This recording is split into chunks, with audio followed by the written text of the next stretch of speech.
अस्सलाम वालेकुम गाइस, कैसे हैं आप? ठीक है। अच्छा, हम लोग क्योंकि रोटरडैम में ठहरे थे, एम्स्टर्डम में पहले नीदरलैंड में थे, तो वहाँ पे 2-3 दिन स्टे किया था। उसके बाद हम लोग यहाँ से तुर्की के लिए रवाना हो गए थे सुबह सवेरे बस में। ठीक है, तो यहाँ पे हम रोटरडैम में एयरपोर्ट पे पहुँचे, डिपार्चर सेक्शन में गए। वहाँ पे हम लोगों ने चेक इन किया वहाँ से और बोर्डिंग पासेस यहाँ से रिसीव किए, बैग यहाँ पे दिया और कार्गो करने के लिए हम लोगों ने 10 kg बैग यहाँ पे दे दिया। उसके बाद इस्तांबुल के लिए आप देख सकते हैं कि 1:30 बजे हमारी फ़्लाइट थी, तो उसमें अभी थोड़ा टाइम रहता था। सोचा एयरपोर्ट का थोड़ा सा आप लोगों को घुमा शुमा दूँ। अच्छा, यहाँ पे फ़्लाइट्स थी, यहाँ पे हम लोग वेट कर रहे थे और एयरपोर्ट अच्छा था, नाइस था। और यहाँ पे डिफरेंट फ़्लाइट्स यहाँ पे खड़ी थी, तो हमारी फ़्लाइट में अभी क्योंकि थोड़ा टाइम था। उसके बाद हम लोगों ने जब फ़्लाइट लैंडिंग हुई तो हम लोग सबिहा एयरपोर्ट हम लोग यहाँ पे पहुँच गए थे, थके हारे। काफ़ी रश था, बहुत ज़्यादा। उसके बाद हम लोगों ने ये पासेस लिए, बस पासेस लिए हैं यहाँ पे ट्रैवल के लिए। अच्छा जी, इन पासेस को टॉप अप की तरह आपने यूज़ करना है और इस पे आप ट्रैवल कर सकते हैं। अच्छा, जैसे मैंने बताया कि ये टॉप अप की तरह है, तो इसको टॉप अप करें और इसमें आप ट्रैवल कर सकते हैं बसेस वगैरह में। उसके बाद जी रात को हम लोग थके हारे होटल पहुँचे, तो भूख लगी हुई थी। एक साथ ही सुल्तान अहमद के बिल्कुल करीब ही हम लोग गए हुए थे, तो वहाँ पे हम लोगों ने इस होटल में खाना खाया जो कि टर्किश खाना था। सॉल्टी नहीं था, इतना ज़्यादा सादा था, लेकिन अच्छा था, मज़े का खाना था और ये रेस्टोरेंट भी काफ़ी अच्छा था। उसके बाद जी हो गई है हमारी सुबह। ठीक है, सुबह हो गई तो सुल्तान अहमद का मेन बाज़ार जो है, यहाँ पे हम लोग इस्तांबुल में घूमने निकल पड़े। काफ़ी प्यारी प्यारी चीज़ें थी यहाँ पे। की चेन 50 लीरा का मिल रहा था, सस्ती चीज़ें थी, लेकिन यहाँ के लोगों के अकॉर्डिंग चीज़ें अब थोड़ी महंगी हो गई, महंगाई हो गई है। यहाँ पे डिफरेंट डेकोरेशन की चीज़ें थी, स्वीट्स के शॉप्स थी, सारी ऑलमोस्ट थी, मसाले वगैरह, जिसमें से हम लोगों ने लिए भी, जो कि मेरे हस्बैंड ने लिए थे। ये जी इनका ट्रेडिशनल एक स्वीट्स ये सबको ही दे रहे थे, ऑलमोस्ट हर विज़िटर को दे रहे थे। इसके साथ कावा भी दे रहे थे। ऑलमोस्ट हर शॉपकीपर जो था उसने ये अपने शॉप में ये रखे हुए थे, और जो भी विज़िटर आता था उसको इसके साथ वेलकम करते थे और उनको ये पेश करते थे, जो कि अच्छे मज़े के थे, डिफरेंट तरह के थे। इसके बाद जी ये हम लोग आगे जा रहे थे, तो बहुत अच्छे यहाँ पे ब्रेसलेट्स और नेकलेसेस वगैरह थे। अंगूठियाँ बड़ी प्यारी प्यारी थी, लेकिन प्राइसेस काफ़ी हाई थे यहाँ पे। इस बाज़ार में अगर देखा जाए तो काफ़ी हाई प्राइसेस थे। शॉल्स वगैरह थे, ड्रेसेस भी थे। और यहाँ पे आपको ये जो डिफरेंट डब्बे नज़र आ रहे हैं ना, ये पैक थे, मतलब अगर कोई अपने साथ लेके जाना चाहता है या गिफ्ट के तौर पे किसी को देना चाहता है तो इट्स अ गुड थिंग। इसके अलावा भी बहुत कुछ इस बाज़ार में आपको देखने को मिलता था। बैग्स भी थे, एक्सपेंसिव चीज़ें थी जहाँ तक मैंने यहाँ पे ऑब्ज़र्व की थी इस बाज़ार में। तो यहाँ पे डेकोरेशन चीज़ें बहुत प्यारी थी, नो डाउट, लेकिन ये था कि अगर आप इससे थोड़ा सा आगे जाते हैं बाज़ार में, तो वो थोड़ा कम कीमत पे आपको इससे मिल जाती हैं अच्छी, इवन के मतलब बहुत मुनासिब कीमत पे भी आपको ड्रेसेस मिल जाते थे। और अगर यहाँ पे आप देखेंगे, इस बाज़ार की अगर बात करूँ, तो यहाँ पे थोड़े एक्सपेंसिव चीज़ें मिल रही थी, डेकोरेशन की हो या किसी चीज़ की भी।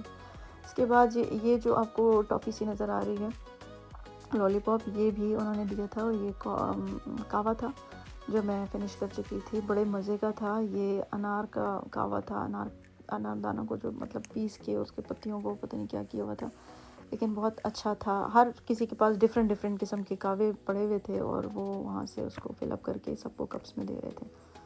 ठीक है जी, ये इसका मेन जो एंट्रेंस है ब्लू मॉस्क की तरफ, उसकी तरफ जा रहे हैं। ये इसका आसपास का एरिया है, बहुत खूबसूरत था माशाल्लाह से। मतलब आप जब आप फर्स्ट टाइम एंट्री करते हैं ना तुर्की के यहाँ पे इस जगह में इस्तांबुल में ब्लू मॉस्क के करीब हम लोगों ने, क्योंकि होटल भी इसके बिल्कुल बैक साइड पे ही लिया हुआ था, वहीं पे ठहरे हुए थे, तो हमें तो कोई 5-6 मिनट के डिस्टेंस पे ही पड़ता था ये। एक इसके सामने फ्रंट पे मस्जिद थी और एक ये ब्लू मॉस्क, दोनों मतलब जब इसमें अच्छी बात जो मुझे लगी वो ये थी कि जब अजान होती थी तो एक फिक्र यहाँ से और एक वहाँ से सामने से होता था। ये मुझे बूटा भी मुझे मिल गया था। अच्छा, यहाँ बैठने की जगह भी थी मस्जिद के सामने। धूप थी, बहुत मज़े की धूप थी और बहुत अच्छा मौसम था, सुबह का टाइम था। तो शाम तकरीबन 4-5 बजे तक तो बहुत अच्छा मौसम, उसके बाद ठंडी यह हवाएं चलने शुरू हो जाती हैं और फिर जो है ना सर्दी ऐसी होती है कि बस मत पूछें। ये जो सामने आपको चौकी सी नज़र आ रही है ना, छोटा सा कमरा, ये ट्रैवलर्स के लिए था कि मतलब यहाँ पे पुलिस वगैरह वो कोई प्रॉब्लम वगैरह हो तो उनके लिए ये था कि यहाँ पे आप कंप्लेन वगैरह या कोई भी इशू हो तो आप यहाँ पे जा सकते हैं। ये जो आपको एक लंबी सी लाइन नज़र आती जा रही है, ये जो झंडा जिस बाबा ने पकड़ा हुआ है ना, तो बेसिकली ये ग्रुप टूर में जा रहे हैं और ये टूरिस्ट गाइड है जो इनको गाइड कर रहे हैं, डिफरेंट प्लेसेस के बारे में बता रहे हैं, हिस्ट्री वगैरह के बारे में बता रहे हैं। अच्छा जी, मैं यहाँ पे जल्दी से जा रही हूँ सामने वाली मस्जिद की तरफ। इसका टूर भी आपको करा देती हूँ क्योंकि मैं इसके अंदर नहीं गई थी, लेकिन इसके आसपास का एरिया मैं आपको दिखा देती हूँ। साथ ही इसका एक पार्क नुमा जगह भी थी, आइसक्रीम आपको दिखाई दे रही हुई थी, आइसक्रीम भी साथ मिल रही थी, खाने पीने की चीज़ें सारी ऑलमोस्ट मिल रही थी आसपास ही। ये इसकी दूसरी मस्जिद थी, इसके सामने भी जो है ये पार्क नुमा सा एरिया बना हुआ था, लॉन सा। इसमें जो है शाम का टाइम बड़े मज़े का टाइम होता था और सारे यहाँ पे अफ्तारी वगैरह करते थे, सब बैठ जाते थे लॉन में, अदरवाइज़ यहाँ पे घूम रहे होते थे और बेंचेस पे बैठ जाते थे। बहुत मज़े की धूप लग रही थी और ये मस्जिद थी और इसके सामने ये जो फुवारे फूट रहे हैं ये भी आपको नज़र आ रहे होंगे। ओके, एनीवेज़ यहाँ पे सामने अगर आप जाएं तो यहाँ पे डिफरेंट स्टॉल्स लगे हुए थे खाने के, किसी ने भुट्टा का लगाया था, कोई क्या बेच रहा था, कोई क्या, अच्छी चीज़ें थी, मज़े की थी। लेकिन ये था कि सॉल्टी ज़्यादा नहीं थी, मतलब कम सॉल्टी थी। तुर्किश शायद खाने ही ऐसे होते हैं, इतने ज़्यादा नहीं होते हैं। व्यूज़ बड़े अच्छे थे, आपको दिखाई दे रहे होंगे। ये जो है मैं मस्जिद के अंदर आ गई थी, ब्लू मॉस्क के अंदर, जिसकी मैं बात कर रही थी, जिसके पीछे हम लोगों ने होटल में रिजर्वेशन की हुई थी। ये इसका एंट्रेंस का जो एरिया है वो है। यहाँ पे अभी काम भी हो रहा था बेसिकली, मतलब साथ साथ इसकी construction I think in process थी, कंप्लीट नहीं हुई थी, तो साथ में इसका कुछ और भी बन रहा था। तो बाकी ये कंप्लीट मस्जिद जो है ये अंदर से भी मैं आपको इसका व्यू कराऊंगी। यहाँ बहुत सारे लोग आए हुए थे। इसका जो है बैक साइड पे भी एक डोर था, वो भी मैं आपको दिखाऊंगी आगे जाके। ये इसका एंट्रेंस है, यहाँ से एंट्री कर रहे थे। ये इसका बैक साइड है जिसके साइड से मैं बाहर की तरफ निकल आई हूँ। ये इसका एक और व्यू था, बहुत खूबसूरत था ये बाहर की साइड से। और यहाँ पे जी इसकी हिस्ट्री वगैरह कंप्लीट लिखी हुई थी, जिसको आप पढ़ सकते हैं जाके, लेकिन यहाँ पे मेरे पास टाइम नहीं था तो मैंने शॉर्ट व्यू लिया इसका। ये इसका बाहर का व्यू था। यहाँ पे भी ये देखें लगी हुई है एक ट्रॉली, इसमें सारे ये बेच रहे थे चीज़ें। अब आ गए हैं जी ब्लू मॉस्क के अंदर, मैं आपको एंट्री करवाती हूँ। अंदर जाते हैं तो एक अजीब सा ना बड़ा ही खूबसूरत बंदे को फील होता है, बहुत अच्छा सा एंट्रेंस इसका। अंदर हम लोग जाते हैं और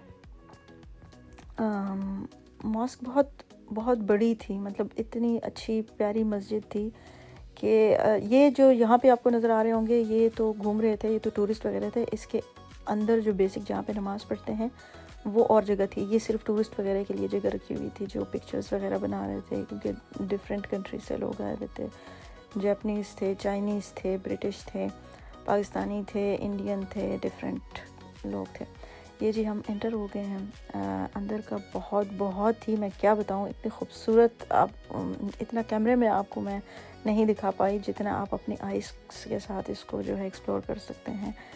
और यहाँ पे बुक्स वगैरह की भी जगह बनी हुई थी, शूज़ की भी जगह बनी हुई थी और शेल्फ्स मतलब जगह जगह रखे हुए थे। तो इस शेल्फ्स के पीछे जो थी वो औरतें नमाज़ पढ़ रही थी, कोई सिपारा पढ़ रही थी।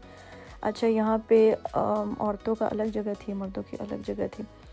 ये मैंने कुछ पिक्चर्स भी ऐड की हैं। ये इसका एक बेसिक खाका जो है पूरे मस्जिद का, उसकी मैंने एक पिक्चर ले ली थी।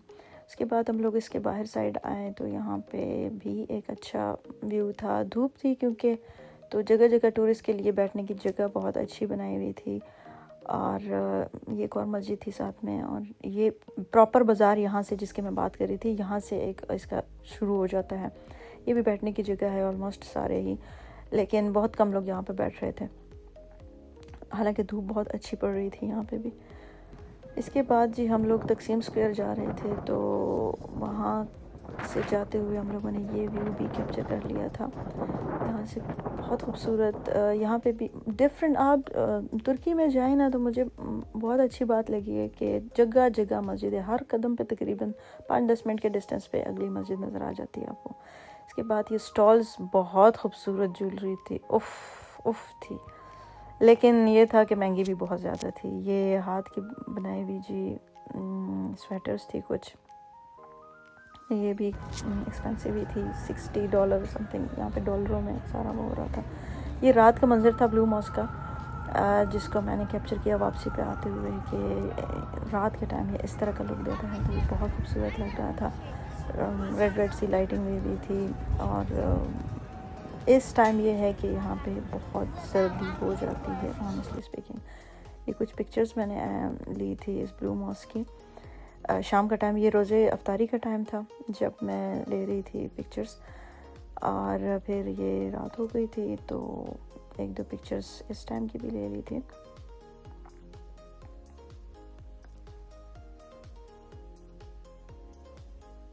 इसके बाद जी ग्रेट ग्रैंड बाज़ार में हम लोग इंटर हो गए थे। वो फल्ला, जो ये बहुत बड़ा किस्म का बाज़ार था ना, मैं क्या बताऊँ। एक स्ट्रीट में आप जाते हो, उसमें से आगे थोड़ा सा जाते हो तो बीच में और स्ट्रीट, मतलब ऐसे जिस तरह मेन सेंटर नहीं होता उसमें से और बीच में से स्ट्रीट निकलती हैं और स्ट्रीट निकलती हैं, जितना जितना एक्सप्लोर करते हो और निकलती थी। बहुत बड़ा बाज़ार था, चलते चलते आप थक जाएंगे। और डिफरेंट कैटेगरीज़ की चीज़ें यहाँ पे पड़ी हुई थी। इसके बाद हम आए जी गुल्हाने पार्क नेक्स्ट डे। हमने इसको भी साथ में सोचा कि जाते जाते एक्सप्लोर करते हैं, कुछ अच्छी पिक्चर्स मेमोरीज बनाते जाएं। तो ये गुल्हाने पार्क है, ये भी बहुत खूबसूरत था। और ये जी साथ में डिफरेंट नज़ारे आपको दिखाते जाऊं। एक बिल्ली भी नज़र आ गई थी जी, प्यारी सी क्यूट सी मानो थी, सोचा इसको भी कैप्चर कर लूं। तुर्की में ये था कि मुझे मौसम बहुत अच्छा लगा दिन के टाइम। अच्छा जी, ये बुक पढ़ी हुई थी, इसका भी बड़ा अच्छा था। इसमें से फुहारा फूट रहा था पानी का, लेकिन जैसे मैंने कैप्चर किया तो जी बंद ही हो गया। ओके जी, ये कुछ पिक्चर्स और ली थी मैंने। उसके बाद हम लोग 4-5 दिन गुजारने के बाद सुबह का टाइम है, 8 बजे का टाइम है, तकरीबन 8 साढ़े 8 बजे का टाइम था, हम लोग जाने लगे थे। तो जाते हुए वापसी का भी एक सोचा वीडियो मैं बना लूँ। ये जाते हुए लास्ट नज़ारे थे, लेकिन ये बड़ा अच्छा मुझे लगा कि सुबह का टाइम था और स्टिल इन्होंने शॉप्स ऑलमोस्ट खोली हुई थी, रेस्टोरेंट भी खुले हुए थे। अच्छा जी, ये हमारा जाने का टाइम हो गया, फ्लाइट में बैठे थे। ये मैंने वीडियो बनाई, मुझे बड़े मज़े की, जैसे वो रुई नहीं पड़ी होती, सॉफ्ट सी, बिल्कुल ही फ्लफ़ी सी, तो मुझे बहुत अच्छा लगा ये व्यू इसका। ये हम ऑस्ट्रिया पहुंच गए थे जी, यहाँ पे वीना में एयरपोर्ट में सामान का वेट कर रहे थे। तो फिर यहाँ सामान मिला और इसके बाद हम लोग रवाना हो गए जी बुदापेस्ट। हम लोग यहाँ पहुँचे बुदापेस्ट एयरपोर्ट थ्रू फ्लिक्स बस, सॉरी ब्ला कार के थ्रू पहुँचे थे। हम लोगों ने बुकिंग कराई थी। तो यहाँ से हम लोगों की फ़्लाइट थी मैनचेस्टर के लिए। सो यहाँ से हम लोग ऑफ हो गए मैनचेस्टर फ़्लाइट के लिए। यहाँ बहुत रश था, मैनचेस्टर जाने के लिए बहुत रश था। उसके बाद ये मेरी जो जल्दी भाग रही थी मैं, ये फ़्लाइट के लिए भाग रही थी। हमारा टाइम हुआ चाहता था फ़्लाइट का, तो इसलिए मैंने कहा लास्ट मोमेंट बिल्कुल आखिर मोमेंट जो होता है वो भी मैं कैप्चर करती हुई जाऊँ, कोई छूट ना जाए मुझसे लम्हा। सो ये हमारा जी रायनेर का जो फ़्लाइट थी। अच्छा जी, दुआओं में याद रखिएगा और हो सके तो सब्सक्राइब, लाइक एंड शेयर ज़रूर कीजिएगा। Thank you so much for watching my vlog. Thank you, bye bye.